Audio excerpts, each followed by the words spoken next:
जम्मू कश्मीर की सियासत में कल से भूचाल आया हुआ है। जब से चीफ मिनिस्टर उमर अब्दुल्ला ने श्रीनगर की रैली में एक बड़ा बयान दिया और बड़ा एलिगेशन लगाया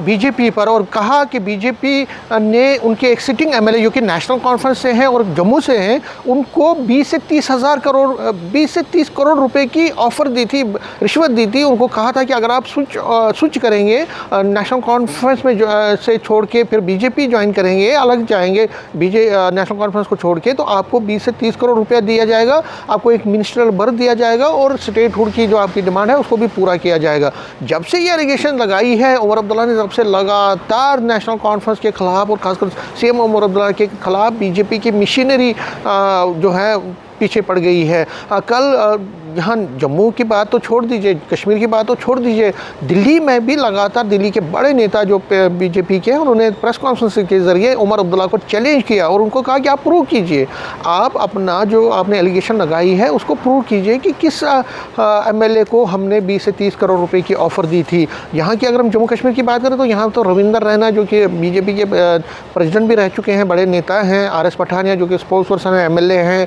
और भी कई नेताओं ने लगातार सोशल मीडिया और प्रेस कॉन्फ्रेंस के जरिए उमर अब्दुल्ला पे निशाना साधा। लेकिन दिल्ली में भी बीजेपी के बड़े नेताओं ने उन पर निशाना साधा और उनको कहा कि आप ऐसी एलिगेशन कैसे लगा सकते हैं, आप चीफ मिनिस्टर रहे हैं, आप चीफ मिनिस्टर हैं इस वक्त, आप सिटिंग चीफ मिनिस्टर हैं, आप बहुत ही जो है आपकी एक कॉन्स्टिट्यूशनल पोस्ट है, आप एक रिस्पॉन्सिबल नेता हैं, आप ऐसे कैसे एलिगेशन लगाते हैं। लेकिन जिस तरह से चीफ मिनिस्टर ने कहा, कहीं ना कहीं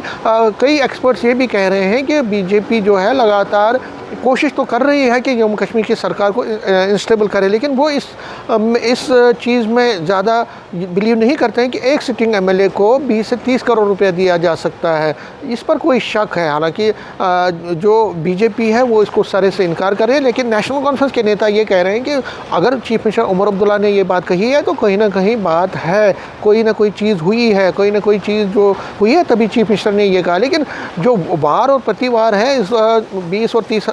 करोड़ के इस एलिगेशन पे वो बहुत बड़ा मुद्दा बन गया है। और आज चीफ मिनिस्टर जब जम्मू में बात करेंगे तो इस पर भी वो ज़रूर बात कर सकते हैं। क्या वो रिपीट करेंगे एलिगेशन को, वो देखने वाली बात होगी। लेकिन कहीं ना कहीं इस मुद्दे पर दोनों पार्टियां जो है आमने सामने हैं। स्टेटहुड के इशू पे तो आमने सामने ही है, क्योंकि नेशनल कॉन्फ्रेंस जो स्टेटहुड का इशू उठा रही है, बीजेपी ये कहती है कि ये हमने उठाया था, ये इशू ये हमारा इशू है, आपका इशू नहीं है। और दूसरा, आपने तो धारा 370 की बात की थी, तो इस पर भी जो है